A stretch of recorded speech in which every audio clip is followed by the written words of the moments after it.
को दे दे। भारत के एक्शन से अब सैफुल्लाह खालिद कसूरी डर चुका है। हमले में मेरा कोई हाथ नहीं है, क्लैरिफिकेशन देता हुआ नजर आ रहा है। भारत के फैसले पाकिस्तान को बर्बाद कर देंगे। पहलगाम हमले का मास्टरमाइंड है सैफुल्लाह। जी हां, और अब यहां पर डर चुका है। पाकिस्तान की बौखलाहट तो हमने देखी ही, लेकिन मास्टरमाइंड भी यहां पर घबरा गया है। पल्ला झाड़ता नजर आता है, बयान देता हुआ नजर आ रहा है। हमले में मेरा कोई हाथ नहीं है, ये क्लैरिफिकेशन यहां पर दिया है। आशिक, मैं आपके पास वापस आऊंगी। सैफुल्लाह जो कि मास्टरमाइंड था पहलगाम हमले का, अब वो कहता है कि हमले में मेरा कोई हाथ ही नहीं है।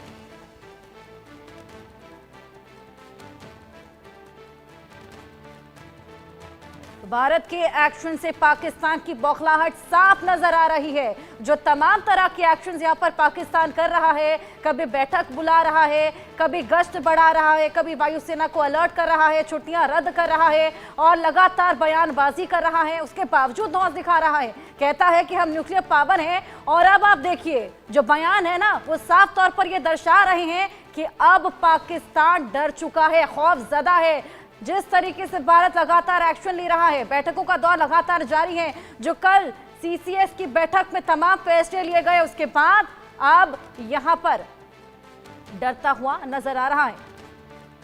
ये चेहरा आप गौर से देखिए, ये वही चेहरा है जिसने पहलगाम हमले का पूरा प्लान तैयार किया था। लश्कर तैयबा का डिप्टी चीफ है ये सैफुल्लाह। जी हाँ, पहलगाम हमले का ये मास्टरमाइंड है। यही है वो जिसकी वजह से ये पूरा हमला हुआ, जिसके चलते वो बेकसूर निहत्थे लोग मारे गए, जिनसे उनका धर्म पूछकर उनको शूट किया गया। यही मास्टरमाइंड है सैफुल्लाह, लश्कर तैयबा का कमांडर, जिसने तमाम हमले को लेकर प्लानिंग की थी। ये चेहरा आप अपने जहन में बिठा लीजिए। यही गुनहगार है जो लगातार अब मना कर रहा है कि मेरा इस हमले में कोई रोल ही नहीं है, एक्शन से डर गया है, मेरा कोई हाथ ही नहीं है। ये क्लैरिफिकेशन देता हुआ नजर आ रहा है। पहलगाम हमले का मास्टरमाइंड अब पल्ला झाड़ता हुआ नजर आ रहा है। ये सैफुल्लाह, इसके तस्वीर को आप अपने जहन में बिठा लीजिए। ये हम सभी का गुनहगार है। जो तमाम लोग, जो तमाम पर्यटक वहां पर पहुंचे हुए थे, उनको शूट करने के पीछे, इस पूरे हमले के पीछे इसी ने प्लानिंग और प्लॉटिंग करी थी। पहलगाम हमले का मास्टरमाइंड सैफुल्लाह, जो अब पल्ला झाड़ता हुआ नजर आ रहा है। आज आशिक, मैं आपके पास वापस लौटूंगी। पहलगाम हमले का मास्टरमाइंड सैफुल्लाह, जिसको हम दर्शकों को लगातार दिखा रहे हैं, क्या बयान इसने दिया था ये भी हमने दर्शकों को सुनाया था, किस तरीके से प्लानिंग और प्लॉटिंग की थी ये भी दर्शकों को दिखाई थी। लेकिन अब पल्ला झाड़ रहा है, कहता है कि इस हमले में मेरा कोई हाथ ही नहीं है।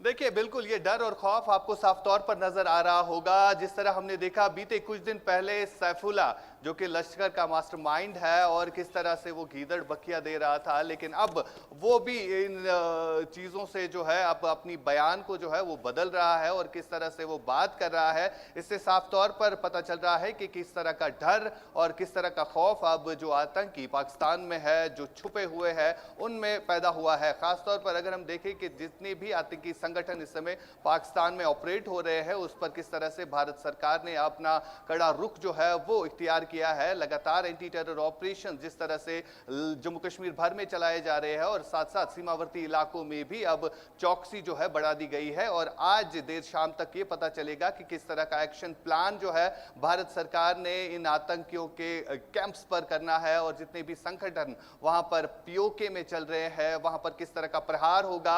हमने देखा जब 2019 में सर्जिकल स्ट्राइक हुई तो कई सारे आतंकियों का कैंप्स जो है उनको नष्ट किया गया, और जिस हिसाब से देश भर से, कश्मीर से ये मांग उठ रही है कि इसी तरह का स्ट्राइक एक और होना चाहिए, क्योंकि लगातार पाकिस्तान से आए आतंकी जो है यहां पर माहौल को खराब कर रहे हैं, जिसके नतीजे में यहां पर मासूम लोगों की जानें जाया होती है। हमने जिस तरह से पहलगाम के अटैक को देखा कि किस तरह से निहत्थे लोगों को निशाना बनाया गया, वहां पर खून की होली खेली गई। ये नहीं देखा गया कि बच्चे, बुजुर्ग, जितनी भी महिलाएं वहां पर थी वो चीख रही थी, चिल्ला रही थी, और उसी के चलते जो है अब हालात जो है काफी तनावपूर्ण बने हुए हैं पाकिस्तान में भी, और पाकिस्तान में जितने भी आतंकी इस समय मौजूद है उनमें भी इस तरह का डर जो है अब साफ तौर पर झलक रहा है। हर्षा, बिल्कुल आशिक, आपके पास मैं वापस लौटूंगी। एक और बड़ी खबर दर्शकों को इसी बीच दे दे। पहलगाम में आतंकी हमले का मामला, जिसको लेकर लगातार अपडेट्स हम आपको दे रहे हैं। पेंटागन के पूर्व अधिकारी का भी एक बड़ा बयान सामने आया है।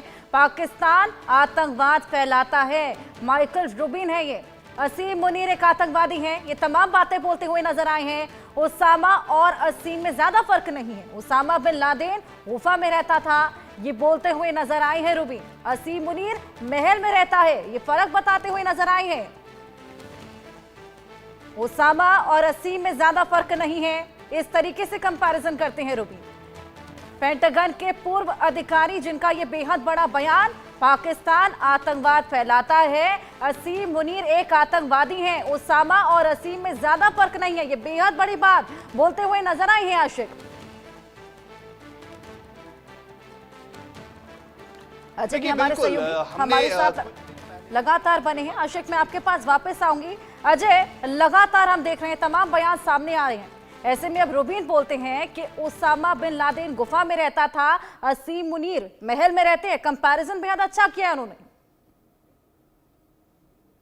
देखिए, ये कंपैरिजन नहीं, ये सच्चाई है और ये सच्चाई सब दुनिया जानती है। खासतौर पे यूनाइटेड नेशन तो खासतौर पे जानता है कि उन्होंने अपने 9/11 जो फेस किया था उसका मास्टरमाइंड कहाँ मिला था, वो पाकिस्तान में मिला था। इसी तरह हाफिज सईद कहाँ बैठा है, पाकिस्तान में बैठा है। कहाँ है पाकिस्तान में बैठे हुए तमाम जैश ए मोहम्मद के आतंकी सरगना, ये सब वहीं रहते हैं। इसलिए आसिम मुनीर भी आतंकी से कम नहीं है। कौन सी देश का सैन्य जो आर्मी चीफ होगा जो कहेगा कि हमारे देश की बुनियाद जो है वो इस्लाम के नाम पर पड़ी थी, हिंदुओं में और मुसलमानों में फर्क बता रहा था। और ये साफ बताता है कि इनका माइंडसेट वैसा है। ये चाहते हैं कि वहां पर रहने वाले हिंदू जो जिनका कत्लेआम उन्होंने किया है इतने सालों में, वो पूरी तरीके से खत्म हो जाए। वो चाहते हैं कि जम्मू कश्मीर में रहने वाले मुसलमान जो हैं उनको बरगलाकर उनका इस्तेमाल करके जम्मू कश्मीर के भारत के हालात खराब किए जाएं। और इसीलिए जो है रूबी आप कहा है कि उसामा और आसिफ में कोई ज़्यादा फर्क नहीं है। और उसामा ने अमेरिका पर हमला करवाया था और आसिफ मुनीर ने जो है वो भारत पर हमला कराया है। उसामा को यूएस ने घर में पाकिस्तान के घुसकर मारा था और आसिफ मुनीर को भी ये पूरा पता है कि जब भारत अपना एक्शन करेगा वो क्या करेगा, कैसे करेगा। और इसीलिए ये जो कहा गया है, अमेरिका ने एक संदेश जो है वो पाकिस्तान को पहले ही दे दिया था, दुनिया को दे दिया था कि इस हमले के बाद, पहलगाम में जो हमला हुआ उसके बाद, कि भारत के साथ जो है वो अमेरिका खड़ा है, रशिया खड़ा है, भारत के साथ जो है सऊदी अरेबिया खड़ा है, भारत के साथ दुनिया के वो तमाम देश खड़े हैं जो शांति पसंद हैं। और पाकिस्तान के साथ वो लोग होंगे जो आतंकवाद चाहते हैं, जो बवाल चाहते हैं दुनिया में। बिल्कुल अजय, जिस तरीके से लगातार चीन ने भी इस पूरे हमले की निंदा की थी, लेकिन पाकिस्तान मदद मांगता हुआ नजर आ रहा है चीन से। क्या लगता है, चीन यहां पर मदद करेगा?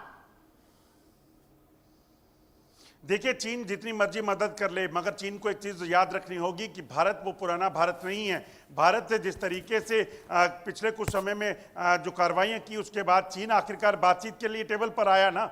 जब गैलवान हुआ उसके बाद भारत की जो कूटनीतिक जीत हुई, जब चीन के सामान का बाइकआउट करने की बात हुई तमाम चीज़ों को लेकर, और चीन को LAC के इलाके में जवाबी कार्रवाई करके संदेश दिया गया कि ये पुराना भारत नहीं है, यहाँ जो करोगे उसका भुगतान साथ साथ करना पड़ेगा। और चीन पाकिस्तान का साथ अगर इस मुद्दे पर देता है, आतंकवाद के मसले पर देता है, तो चीन दुनिया में अकेला पड़ेगा जैसे आज पाकिस्तान पड़ा हुआ है। क्योंकि जिस तरीके से पाकिस्तान ने यहाँ पर आतंकियों को भेजकर पिछले 3.5 दशकों में आतंकवादी गतिविधियों के जरिए खूनी खेल खेला है, उस खूनी खेल में अगर पाकिस्तान का साथ दिया गया तो चीन भी इसका शिकार होगा। जवाबी कार्रवाई के लिए चीन को भी तैयार रहना होगा, क्योंकि यूएस, रशिया जैसे देश भारत के साथ खड़े हैं। प्रायोजक हैं असली मसाले सच सच MDH। बड़ी खबर के सह प्रायोजक हैं असली मसाले सच सच MDH। तो बयानों का दौर लगातार जारी है। वहीं पहलगाम हमले पर अब बाबा बागेश्वर भी भड़क गए हैं। देश में हिंदू होना घातक है तो दुर्भाग्य, ईंट का जवाब पत्थर से देने का समय अब आ गया है। इस सदी की सबसे निंदनीय घटना है ये। हिंदुस्तान में हिंदू होने पर खतरा होने लगा है। जाति नहीं, धर्म पूछकर गोली मारी गई। ये घटना हिंदुओं के लिए सबसे बड़ी चिंता है। शस्त्र और शास्त्र का संरक्षण करना होगा। हिंदू बटे हुए हैं, एकजुट होना होगा। ये तमाम संदेश, बेहद बड़ी बातें बाबा बागेश्वर अब बोलते हुए नजर आए हैं। ये बेहद बड़ी बातें पहलगाम हमले के बाद हिंदू बटे हुए हैं, एकजुट होना होगा। जिस तरीके से सभी की आइडेंटिटी पूछ के, उनके नाम पूछ के, कलमा पढ़वा के यहाँ पर गोली मारी गई, उसके बाद ये बेहद बड़ा बयान। हालांकि तमाम बड़े बयान सामने आए हैं, लेकिन इसी बीच बाबा बागेश्वर का ये बेहद बड़ा बयान सामने आया है। हिंदू राष्ट्र की लगातार मांग करते रहते हैं, हिंदू बटे हुए हैं, एकजुट होना होगा, और यहाँ पर ये पूरा बयान उनका सामने आया। अजय, आपसे और जानकारी इसी पूरे बयान को लेकर मैं लूंगी। शस्त्र और शास्त्र का संरक्षण करना होगा, हिंदू बटे हुए हैं, एकजुट होना होगा, ये बेहद बड़ा संदेश दिया है यहाँ पर बाबा बागेश्वर ने।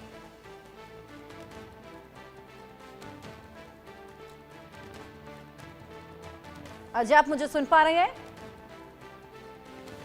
चलिए अजय से जुड़ने की कोशिश करेंगे। लगातार यहां पर बयानों का सिलसिला जारी है। बाबा बागेश्वर ने क्या कुछ कहा, आइए ये भी आपको सुनवा दें। हिंदुस्तान में ही हिंदू होना अगर घातक हो जाए तो इससे बड़ा कोई दुर्भाग्य नहीं होगा। पहलगांव में जो घटना हुई, इस सदी की सबसे निंदनीय घटना है। उन्होंने ना ये पूछा कि आप किस जाति के हो, ब्राह्मण हो, क्षत्रिय हो, वैश्य हो या सेवक हो। उन्होंने ना एससी पूछा, ना एसटी पूछा, ना ओबीसी पूछा, ना सवर्ण पूछा। उन्होंने ना ये पूछा कि तुम तमिल बोलते हो या मराठी बोलते हो या गुजराती बोलते हो या पंजाबी बोलते हो। उन्होंने सिर्फ ये पूछा, क्या तुम हिंदू हो, और गोली मार दी। इससे बड़ा दुर्भाग्य इस देश का कभी नहीं हो सकता है। हिंदुओं के लिए सबसे बड़ी चुनौती यह हो गई कि अब तुम हिंदुस्तान में हिंदू होने पर खतरे में, और वहां जहां तुम 80% हो। क्यों? क्योंकि हमें लगता कि हम लोग बटे, इसलिए हालों में पड़े। ईंट का जवाब तो पत्थर से देना चाहिए। पाकिस्तान सुधर नहीं सकता है, ये तो तय है। हम यही अंत में कहेंगे हिंदुओं से, अब नहीं जागे तो कभी नहीं जागे। इसलिए हम सबको एकजुट होकर के अपनी शक्ति बल को बढ़ाना पड़ेगा। शस्त्र और शास्त्र दोनों का संवर्धन, दोनों का संरक्षण करना पड़ेगा। तो बाबा बागेश्वर को आपने सुना, अब नहीं जागे तो कभी नहीं जागे, बेहद बड़ा संदेश यहाँ पर दिया। भाई, पाकिस्तान को भारत के एक्शन का डर हो गया है। रात भर खौफ में रही है पाक एयरफोर्स। पाकिस्तान ने खौफ के साए में पूरी रात काटी है। कराची से सीमा पर भेजे गए 18 जेट यहाँ पर भेज दिए गए सीमा पर। लगातार चौकसी पाकिस्तान में बढ़ा दी गई है, तमाम बैठकें वहां पर की जा रही हैं, गश्त बढ़ा दी गई है, एयरफोर्स को अलर्ट कर दिया गया है, छुट्टियां रद्द कर दी गई हैं। खौफ के साए में वहां पर रातें कट रही हैं। आशिक, मैं आपके पास आऊंगी। कराची से सीमा पर 18 जेट भेज दिए गए हैं। बौखलाहट साफ नजर आ रही है यहाँ पर। देखिए, बिल्कुल साफ तौर पर देखा भी जा रहा है जिस तरह से लगातार पाकिस्तान के मंत्रियों की तरफ से बयानबाजी आ रही है। उनका साफ तौर पर यह कहना है कि उन्हें इस अटैक के साथ कोई लेना देना नहीं है। यानी ये घबराहट है, ये डर है जिस तरह से भारत सरकार अब फैसले करती आ रही है कि किस तरह से अब पाकिस्तान को ऊपर जो है वार करना है। और लगातार हमने 5 ऐसे डिसीजंस देखे जिसकी वजह से जो अब कहीं ना कहीं पाकिस्तान की कमर टूट जाएगी। और लगातार उनमें बौखलाहट ये भी है कि कहीं भारत सर्जिकल स्ट्राइक न कर दे, एक और स्ट्राइक की वजह से उनका क्या हाल होगा। और यही दर्द जो है उन्हें अब उनकी जो सेना है उनको भी सता रहा है। वहां पर फाइटर जेट्स को जो है एक्टिवेट किया गया है, तमाम तर एयर बेसेस को एक्टिवेट किया गया है, और साथ साथ जो बॉर्डर्स पर उनके फौजी तैनात है उनको भी एक्टिवेट किया गया है। कहीं ना कहीं ये डर और खौफ का माहौल है जिसकी वजह से हम लगातार देख रहे हैं पुंछ राजौरी सेक्टर से फायरिंग के इंसिडेंट्स जो है वो रिपोर्ट हो रहे हैं। और लगातार आतंकियों को ज्यादा से ज्यादा भेजने की कोशिश जो पाकिस्तानी सेना यहां पर कर रही है उनको भी विफल बनाने के लिए सुरक्षा बल जो है यहां पर प्रहार कर रही है। लेकिन साफ तौर पर यह बौखलाहट है जिसकी वजह से अब कहीं ना कहीं अब पाकिस्तानी सरकार को भी ये लगने लगा है कि अब भारत सरकार एक्शन मोड के प्लान में है। हर्षा। बिल्कुल आशिक, बहुत शुक्रिया आपका तमाम जानकारियां हमें साझा करने के लिए। अजय लगातार हमारे साथ जुड़े हुई हैं। उधमपुर में आतंकियों से मुठभेड़ लगातार जारी है। उधमपुर मुठभेड़ में एक जवान घायल हुआ है। उधमपुर में सुरक्षा बलों का ऑपरेशन लगातार जारी है। 2 से 3 आतंकियों को घेर भी लिया गया है। इनपुट मिला, जिसके बाद लगातार ऑपरेशन वहां पर किया जा रहा है। सुरक्षा बलों की मौजूदगी वहां पर है, तमाम टुकड़ियां वहां पर पहुंची हुई हैं। 2 से 3 आतंकी जो कि छिपे बैठे थे, उनको वहां पर घेर लिया गया है और जल्द ही पकड़ भी लिया जाएगा। मुंह तोड़ जवाब इन्हें दिया जाएगा। जिस तरीके से लगातार ये अपनी करतूतों से बाज नहीं आ रहे हैं, मुठभेड़ को अंजाम दे रहे हैं। अजय, मैं आपके पास आऊंगी, कब ये आतंकी बाज आएंगे, कब इन्हें समझ आएगा कि ये जो हरकतें कर रही हैं बेहद बुरा, इनको उसका खामियाजा झेलना पड़ेगा? देखिए, बिल्कुल जो सुरक्षा बल हैं वो लगातार इस मोर्चे को संभाले हुए हैं, खासतौर पे बसंतगढ़ का इलाका, जहां पर पहले भी आतंकी जो हैं वो देखे गए थे। आतंकी पिछले काफ़ी दिनों से इस इलाके में अलग अलग ठिकानों को बदल रहे थे। एक घर में जाकर उन्होंने खाना, कपड़े और मोबाइल भी एक दिन लिया था और उसके बाद से लगातार ये घूम रहे थे। बसंतगढ़ में सुरक्षा बलों को बीती रात एक इनपुट मिला था कि इस इलाके में कुछ आतंकी देखे गए हैं, जिसके बाद सुरक्षा बलों ने ऑपरेशन को लॉन्च किया और एक मुठभेड़ शुरू हुई। आतंकी जंगल में छुपे हुए थे और अचानक से जो उन्होंने फायरिंग की, उसमें भारतीय सेना का एक जवान जख्मी हुआ है, जबकि ऑपरेशन अभी जारी है और कोशिश की जा रही है कि ये छुपे हुए आतंकियों को जल्द से जल्द मार गिराया जा सके। दरअसल ये जंगल का इलाका है, ये कठुआ जिले के उस इलाके से सटा हुआ है जहां पर सुरक्षा बलों ने कुछ समय पहले 2 आतंकियों को मार भी गिराया था। दरअसल अंतर्राष्ट्रीय सीमा का कठुआ जिला जो है, वहां से आतंकी घुसपैठ करके ग्रुप जो है वो 4 से 5 आतंकियों को आया था, जिसे पहले सरन्याल और उसके बाद दुजाना में जो है वो ट्रेस किया गया और वहां पर 2 आतंकी मारे गए। वहां से 3 आतंकी अभी भी फरार थे और वो लगातार अपनी लोकेशन बदल रहे हैं। माना ही जा रहा है कि ये वही आतंकियों का ग्रुप है जो वहां से निकलकर उधमपुर के जंगलों में पहुंचा था और यहीं से वो चाह रहा है कि वो अपने बाकी साथियों के साथ जो परिचित में है, जो डोडा में है, किश्तवाड़ में है, वहां तक पहुंच सके। मगर सुरक्षा बलों की घेराबंदी से निकलने में कामयाबी इनको नहीं मिल रही है, जिस वजह से ये आतंकी यहीं पर ट्रैप हैं और कोशिश की जा रही है कि जल्द से जल्द इन आतंकियों को ट्रेस करके इसी जंगल में इनकी कब्रगाह बनाई जा सके। बिल्कुल, लगातार सर्च अभियान वहां पर चलाया जा रहा है। सेना की तमाम टुकड़ियां, रिहायशी इलाकों का किस तरीके से वहां पर ध्यान रखा जा रहा है अजय? देखिए, दरअसल जंगल के इलाकों में कई जगह रिहायशी इलाके रहते हैं। उन रिहायशी इलाकों में आम लोगों को नुकसान पहुंचाने का अगर आतंकी कोशिश करें तो यकीनन सुरक्षा बलों के लिए बड़ी चुनौती है। ऐसे में सुरक्षा बलों ने उन लोगों को भी कहीं ना कहीं इस चीज़ के लिए तैयार रहने के लिए कहा है कि कोई भी अगर संदिग्ध दिखे तो उसकी जानकारी सुरक्षा बलों के साथ साझा करें। इसके अलावा आपको बता दूं कि जो भी गाँव इस इलाके में हैं, उन्हीं गाँव में जो है वो विलेज डिफेंस गार्ड जो है उनको तैनात किया गया है। दरअसल जो स्थानीय लोग होते हैं उन्हें विलेज डिफेंस गार्ड के तौर पर बंदूक की ट्रेनिंग दी जाती है चलाने की और उसके बाद उन्हें इस इलाके में अपने गांव की सुरक्षा की जिम्मेदारी दी जाती है ताकि अगर कोई भी आतंकी उस इलाके में दिखे तो उनको मार गिराया जा सके। आपने याद होगा कि राजौरी में इसी तरह से एक आतंकियों का ग्रुप जो है उसे गांव के लोगों ने ट्रेस किया था, जिसमें एक आतंकी को मार गिराया था। उसके बाद दूसरे आतंकवादी को सुरक्षा बलों ने एक अलग जगह पे मार गिराया था। तो कहीं ना कहीं जम्मू कश्मीर की शांति बहाली में आम लोगों का भी एक बड़ा अहम रोल है और इसी को लेकर सुरक्षा बलों के जवान जो है वो कंधे से कंधा मिलाकर जो आम लोग जो हैं वो सुरक्षा बलों के जवानों के साथ कंधे से कंधा मिलाकर चलते हैं। और इसी वजह से जम्मू कश्मीर में अगर आप देखें तो पिछले 10 साल में जो टेररिज्म का ग्राफ था वो लगभग आधा रह चुका है और लगातार उसे कम करने का प्रयास जो है वो सुरक्षा बल कर रहे हैं। बिल्कुल, लगातार सुरक्षा बल यहां पर एक्शन मोड में है अजय। 4 मददगार भी पकड़े गए हैं। शुरुआती जांच में उनसे क्या कुछ पता लग पाया है? देखिए, बिल्कुल जम्मू कश्मीर में मौजूद आतंकियों का सफाया और उसके साथ साथ जम्मू कश्मीर में जो आतंक का नेटवर्क है उसे उखाड़ फेंकने की प्रक्रिया जो है सुरक्षा बलों ने शुरू की है। गृह मंत्री की मीटिंग के बाद जो बड़ा क्रैकडाउन शुरू हुआ है जम्मू कश्मीर में, उसी का नतीजा है कि 4 ओवरग्राउंड वर्कर को पकड़ा गया है जिनके कब्जे से हथियारों का जखीरा बरामद हुआ है। ये आतंकी दरअसल आतंकियों को तमाम मदद देते थे, इनको चाहे वो लॉजिस्टिक सपोर्ट हो, हथियारों को एक जगह से दूसरी जगह जाना, और समय आने पर ऐसे लोग जो होते हैं ओवरग्राउंड वर्कर वो आतंकी हमलों को भी अंजाम दे सकते हैं, क्योंकि जिसके पास हथियार है वो किसी भी हद तक जा सकता है। कई बार देखा गया है कि ओवरग्राउंड वर्कर जो हैं उन्होंने कई टारगेट किलिंग को अंजाम दिया है। तो ऐसे में कहीं ना कहीं सुरक्षा बलों के लिए ये जिम्मेदारी ज़्यादा बढ़ जाती है कि ऐसे लोगों को आइडेंटिफाई किया जा सके जो आम लोगों के बीच में रहते हैं, आम लोगों की मदद से जो है वो आतंकी जो है वहाँ पर अपने आप को सर्वाइव कराने में कामयाब रहते हैं। तो ऐसे में इस जो 4 लोग पकड़े गए हैं इन्हें और इनसे जो है और कहीं खुलासे होने की